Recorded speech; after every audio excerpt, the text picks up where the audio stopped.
Lions club of Kopargaon व समता charitable trust Kopargaon यांच्या संयुक्त विद्यमाने उभारण्यात आलेल्या लायन्स समता ब्लड सेंटरचे उद्घाटन स्वातंत्र्य दिनाचा औचित्य साधून 15 ऑगस्ट रोजी करण्यात आला. महाराष्ट्र राज्याचे जलसंपदा मंत्री तथा अहिल्यानगर जिल्ह्याचे पालकमंत्री नामदार राधाकृष्ण विखे पाटील यांच्या शुभ हस्ते विधान परिषदेचे आमदार विवेक कोल्हे यांच्या उपस्थितीत या रक्तपेढीचे थाटामाटात उद्घाटन संपन्न झालं.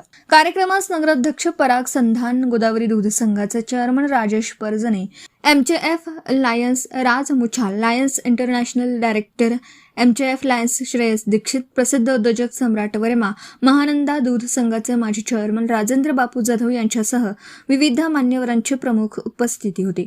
उद्घाटन सोहळ्यानिमित्त लायन्स समता ब्लड सेंटर ते कार्यक्रमस्थळापर्यंत भव्य पायी तिरंगा रॅली काढण्यात आली. या रॅलीमध्ये मान्यवरांसह कोपरगाव शहरातील नागरिक, विविध सामाजिक संस्थांचे पदाधिकारी तसेच शाळकरी विद्यार्थी, विविध राजकीय पक्षांचे पदाधिकारी, कार्यकर्ते मोठ्या संख्येने सहभागी झाले होते. यावेळी उपस्थित प्रमुख मान्यवरांचा आयोजकांच्या वतीने सन्मान करण्यात आला. रक्तपेढीच्या माध्यमातून गरजू रुग्णांना वेळेवर सुरक्षित रक्त उपलब्ध होण्यास मदत होणार असून सामाजिक बांधिलकीच्या भावनेतून सुरू करण्यात आलेले हे केंद्र कोपरगाव परिसरासाठी महत्त्वपूर्ण ठरणार आहे. स्वातंत्र्य दिनाच्या पार्श्वभूमीवर झालेल्या या कार्यक्रमातून रक्तदान हेच श्रेष्ठ दान हा सामाजिक संदेश देण्यात आला.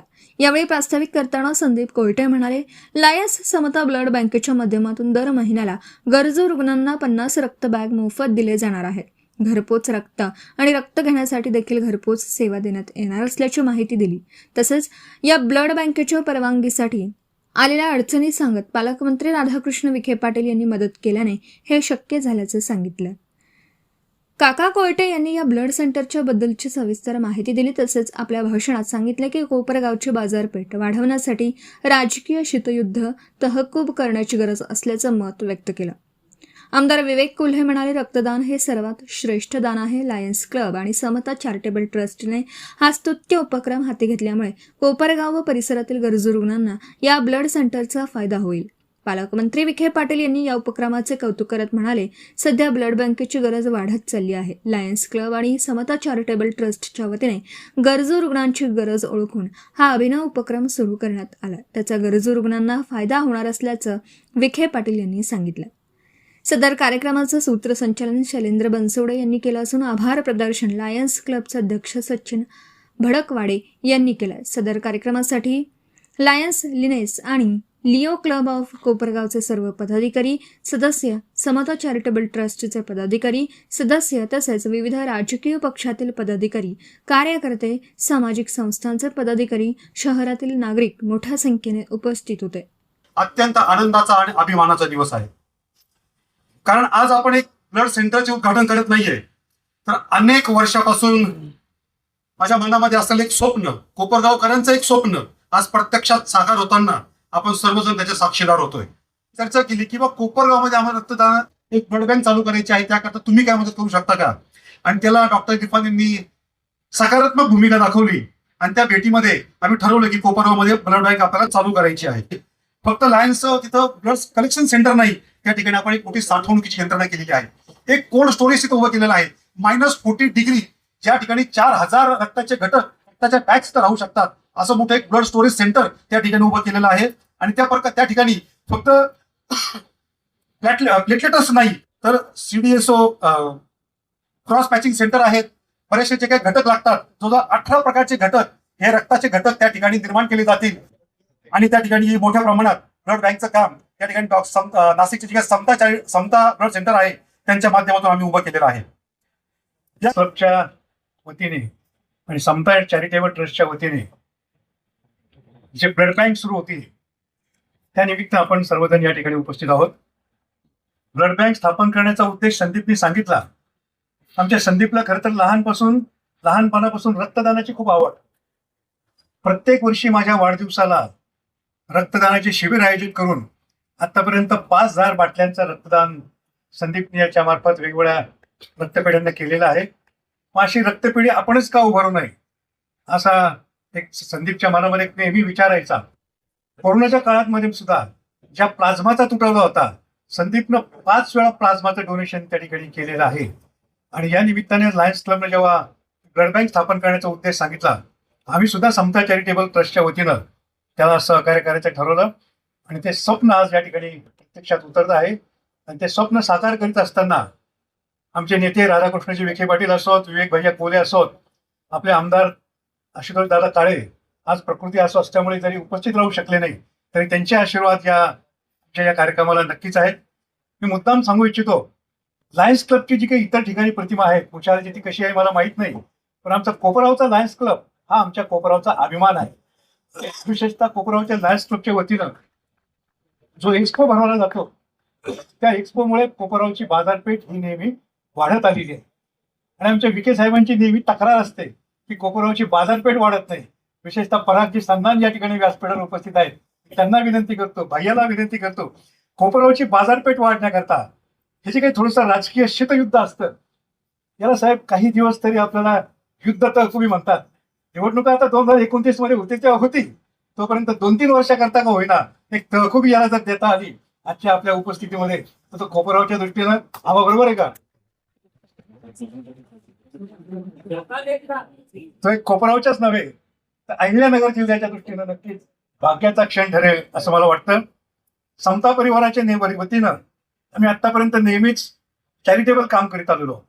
या परिसरामध्ये आम्ही ज्याप्रमाणे धार्मिक मंदिर उभारली, आमच्या आईच्या नावाने महादेवाचं मंदिर उभारलं, वडिलांच्या नावाने मारुतीचं मंदिर उभारलं, आईच्या नावाने देवीचं मंदिर उभारलं, हे धार्मिक मंदिर बांधूनच आम्ही थांबलो नाही तर कोपरामध्ये माणुसकीचं मंदिर, अभ्यास मंदिर, योग मंदिर, अन्नदान क्षेत्र असे विविध मंदिर सुद्धा आम्ही माणुसकीच्या भावनेने उभारलेले आहेत.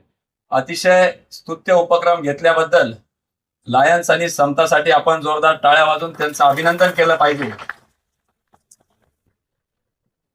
खऱ्या अर्थाने आपल्या परिसराची गरज ओळखून आपण नेहमी म्हणतो अनेक प्रकारचे दान असतं, अन्नदान असतं, ज्ञानदान असतं, पैशाचं दान करतो, त्याचप्रमाणे रक्तदान, बाकी सगळ्या गोष्टी आपल्याला वेगवेगळ्या माध्यमातून उभा करता येतं. परंतु कितीही आज जग पुढारलेलं असलं तरी कितीही काही केलं तरी शास्त्रज्ञानाला त्या ठिकाणी रक्त निर्माण अजून करता आलेलं नाही. हे एका व्यक्तीनेच दुसऱ्या व्यक्तीला रक्तदानाच्या माध्यमातून देता येतं आणि तेही मर्यादित स्वरूपात देता येतं. म्हणून या सगळ्या दानांपैकी जर सर्वात श्रेष्ठ दान असेल तर ते रक्तदान आहे असं मी समजतो. खरं तर संकटकाळी आपल्याला जेव्हा रक्ताची गरज पडती तर ते कोणाचं आहे, अभिनेत्याचं आहे का, नेत्याचं आहे का, कार्यकर्त्याचं आहे का, विरोधकाचं आहे का, मुस्लिम समाजाचं आहे का, हिंदू आहे, हे बघितलं जात नाही.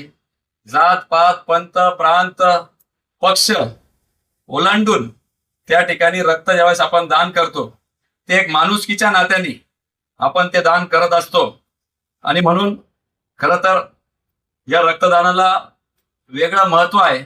अनेक आपल्याकडं वर्षानुवर्ष रक्तदानाचे शिबिर आपण आयोजित करतो.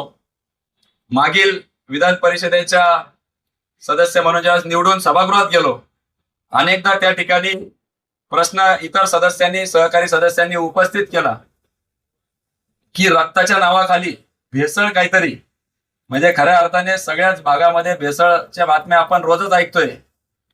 मुंडेंमुळे 2 रुपये का होईना त्या ठिकाणी दुधाचे भाव वाढले, 40 रुपयावर दूध गेलेलं आहे.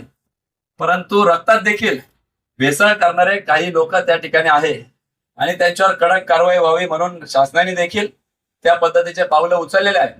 परंतु एक शाश्वत रक्तपेढी जी कुठल्याही भेसळयुक्त आपल्याला रक्त उपलब्ध करून देईल अशी एक हक्काची आपल्याला या ठिकाणी लायन्स क्लब आणि समताच्या वतीने एक ब्लड सेंटर उपस्थित झालेलं आहे. खऱ्या अर्थाने अनेक पहिल्यांदाच रक्तपेढीच्या उद्घाटनानिमित्ताने बोलण्याचा योग आला. काय बोलावं, कशावर बोलावं, किती बोलावं. रक्ताचे अनेक प्रकार असतात. काही रक्त संघर्षाचं असतं, काही रक्त त्या ठिकाणी वेगवेगळ्या पद्धतीचं असतं. आपण आपसूक बोलून जातो, हा फार जिद्दीचा आहे, याचं रक्त जिद्दीचं आहे. त्याच्यामुळं या माध्यमातून एवढंच खरं तर विनंती करतो की रक्तामध्ये इमानदारी असली पाहिजे, रक्तामध्ये बेईमानी नको, धोकेधाडी नको. आपलं रक्तामध्ये कुठलंही, विशेषतः युवा वर्गाला मी आवाहन करतो, कारण की देशबाह्य शक्ती आता या ठिकाणी कार्यरत आहे. स्वातंत्र्य दिन आज आहे, त्याच्यामुळं देश अभिमानाचं रक्त आपल्यामध्ये सळसळलं पाहिजे. हॉस्पिटलमधून रक्ताचे सॅम्पल घेणे, क्रॉस मॅच करणे आणि आवश्यक रक्तपिशव्या अथवा रक्त घटक हॉस्पिटल पर्यंत पोहोचवण्याची सुविधा देखील या बँकेच्या माध्यमातून, ब्लड बँकेच्या माध्यमातून होणार आहे. त्याचप्रमाणे फक्त सुविधा न देता सर्वसामान्यांसाठी दर महिन्याला 50 रक्त घटक गरजूंना पूर्णपणे मोफत उपलब्ध करून देण्याचा देखील निर्धार या सर्व मंडळींनी केलेला आहे. त्याच्यासाठी देखील मी त्यांचे विशेष आभार या निमित्ताने खरं तर व्यक्त करतो. रक्तदानापासून तर रक्त वितरणापर्यंत संपूर्ण प्रक्रियेसाठी अत्याधुनिक मशिनरी व उपकरणांची सुविधा त्यांनी उपलब्ध केलेली आहे. रक्ताच्या संबंधित वन स्टॉप सोल्युशन म्हणून खरं तर या रक्तपेढीकडे पाहायला हरकत नाही. त्यामध्ये रक्त असेल, प्लाझ्मा असेल, सिंगल डोनर प्लेटलेट असेल, या सहित इतरही रक्तातील घटकांची प्रक्रिया व उपलब्धता कोपरगावकरांना या निमित्ताने होणार आहे. गरजू रुग्णांना देखील वेळेत आणि शाश्वत अशी सेवा त्यांच्याकडून देण्यात येणार आहे. या ठिकाणी लायन्स क्लब ऑफ कोपरगाव व समता चॅरिटेबल ट्रस्ट यांनी बोलवलं, यथोचित असा सत्कार केला, त्याबद्दल त्यांचे आभार व्यक्त करतो. ब्लड बँक सारखी सुविधा आपल्या कोपरगाव नगरीमध्ये उपस्थित करून दिली, त्याबद्दल त्यांचे आभार व्यक्त करतो आणि माझं लांबलेलं मनाला थांबवतो. धन्यवाद. जय हिंद, जय भारत. बद्दल मी आपल्या सर्वांच्या वतीने लायन्स क्लबचे सर्व पदाधिकारी आणि समता ट्रस्टचे अध्यक्ष काका कोयटे यांचं मनापासून अभिनंदन करतो.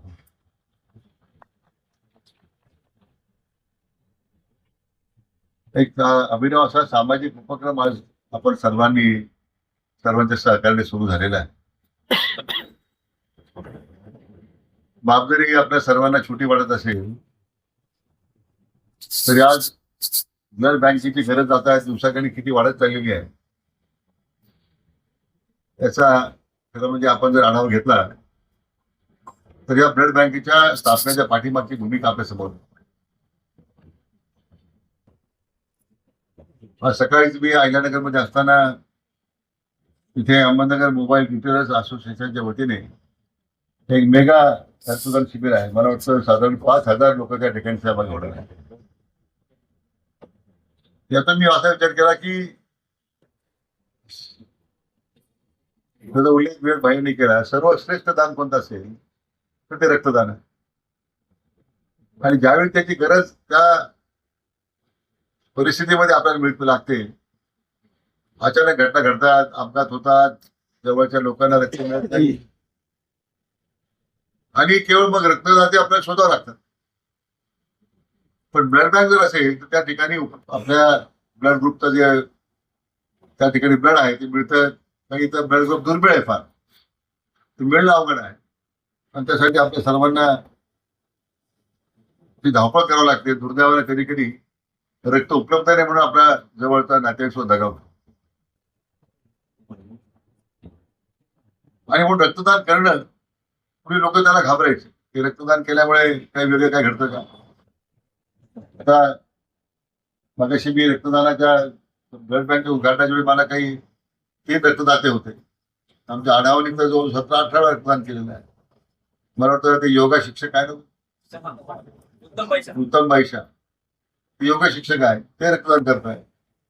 हे खरं म्हणजे इन्स्पिरेशन आहे. जर योगा शिक्षक रक्तदान करू शकतो तर आपल्याला काय अडचण. रक्त कोणाचाही चालत नाही, त्या शेवटी त्याची तपासणी होते, शुद्ध रक्त पाहिजे. ज्यांना ढाबळण्याची सवय त्यांचा रक्ताचा काही संबंध राहत नाही, भेसळ रक्त चालत नाही. आपल्या रक्तदानामुळे दुसऱ्याचे आजार वाढू नये याची आपण सगळ्यांनी काळजी घेतली पाहिजे. तसं दूधजन्य पदार्थामध्ये आता भेसळ कमी झाल्यामुळे आता लोकांना, नागरिकांना त्याचा शारीरिकदृष्ट्या त्याचा फायदा होणार आहे. तसं आता नैसर्गिक शेतीकडे आपण गेलं पाहिजे, अशा प्रकारचा प्रयत्न आपण सगळ्यांनी केला पाहिजे. मला काका कोयटे आणि त्यांचे श्रीयुत सचिन भडकवाडी यांचं मी मनापासून अभिनंदन करतो. तर लायन्स क्लबच्या या पुढाकारानं ही लायन्स समता ब्लड सेंटर सुरू केलेलं आहे. त्याचा निश्चितपणे फायदा फक्त कोपरगावला नाही तर जिल्ह्यातल्या गरजू रुग्णांना होईल अशी या निमित्ताने अपेक्षा व्यक्त करतो. स्वातंत्र्य दिनाच्या आपल्या सगळ्यांना मनपूर्वक शुभेच्छा व्यक्त करतो आणि थांबतो. जय हिंद.